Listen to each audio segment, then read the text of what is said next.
Hello everyone, আসসালামু আলাইকুম। অনেকদিন পর গ্রামের বাড়িতে মায়ের কাছে যাব, তাই খুব সকাল সকালে ঘুম থেকে উঠে একদম রেডি হয়ে গেছি। খুব সকালেই বের হয়েছি কারণ সকালে তেমন একটা জ্যাম থাকে না। টাইম মতো বাস পেয়ে গেলাম, তাই বাসে করেই সদরঘাটের দিকে গেলাম। এতটাই জ্যাম কম ছিল যে বাড্ডা থেকে সদরঘাট যেতে আমার 30 মিনিটও লাগে নাই। এরকম ঢাকা শহরে তো আমরা সব সময় চাই যেখানে কোনো জ্যাম থাকবে না, খুব অল্প সময়ের মধ্যে যাওয়া যাবে। প্রথমেই এসে আমি টার্মিনাল টিকিট নিলাম, যার মূল্য হচ্ছে 10 টাকা। আগে ছিল 5 টাকা। লঞ্চ জার্নি আমার সবসময় ভালো লাগে, শুধু আকাশের অবস্থা একটু খারাপ থাকলে একটু ভয় লাগে। এতটাই রিল্যাক্সের জার্নি মনেই হয় না যে জার্নি করছি। বাসের জার্নি আমার একদমই ভালো লাগে না যতটা ভালো লাগে লঞ্চের জার্নি। বাসের জার্নি খারাপ লাগার একমাত্র কারণ হচ্ছে জ্যাম। প্রচুর জ্যামে 10 মিনিটের রাস্তা যখন 1 ঘন্টায় যাওয়া লাগে তখনই বেশি খারাপ লাগে। এবার আমার একটু দুঃখের কথা বলি, অনেক পাবলিক আমাদের বলেন আমরা যারা লঞ্চে আসা যাওয়া করি তারা বলে লঞ্চে ঝুইলা আসি। আমরা যে কতটা রিল্যাক্সে আসা যাওয়া করি সেটা আপনারা অনেকেই জানেন, কিন্তু মানেন না, শুধু শুধু আমাদের পচান। শুইয়া বৈশা ঘুমাইয়া আমরা লঞ্চবাসীরা লঞ্চে আরামে যাতায়াত করি। শুধু একটাই সমস্যা, বর্ষাকালে বা কোনো বন্যার কবলে যদি লঞ্চ পড়ে, নদীর ঢেউ দেখলে আমার মতো যাদের পুঁটি মাছের কলিজা তাদের খুবই ভয় লাগে।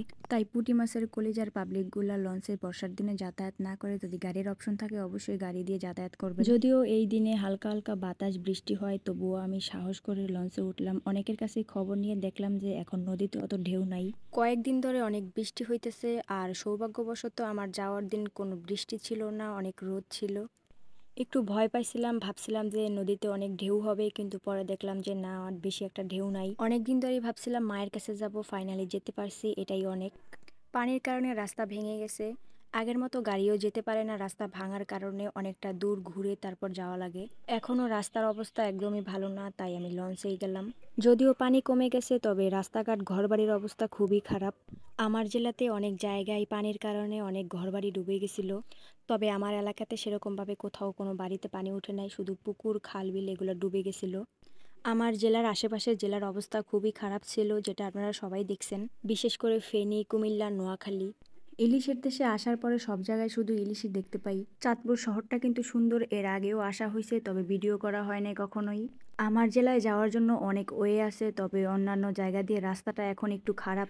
পরে ভেবে দেখলাম যে চাঁদপুর দিয়ে একটু ইজি হয়, তাই সেখান দিয়ে চলে গেলাম। রাস্তাগুলো কতটা সুন্দর, কোনো জ্যাম নাই, এরকম রাস্তাই তো আমি সব সময় চাই সব জায়গায়। দূরের জার্নির ক্ষেত্রে অন্য কোনো জিনিস খেতে ভালো না লাগলেও আখের রসটা আমি পেলেই খাই।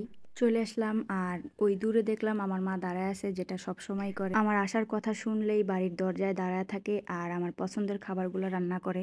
জার্নি করে যাওয়ার পর এরকম অল্প ঘন ডাল, মাছ ভাজা, তারপর আলুর ভর্তা, এরকম খাবারগুলো বেশি ভালো লাগে। তাই মা এরকম রান্নাগুলাই করে রাখে যাতে আমি তৃপ্তি করে একটু খেতে পারি। আসলেই মায়ের ভালোবাসা হচ্ছে অতুলনীয়, যে সবকিছুই বুঝতে পারে। ভিডিওটা এই পর্যন্তই, সবাই ভালো থাকবেন, আল্লাহ হাফেজ।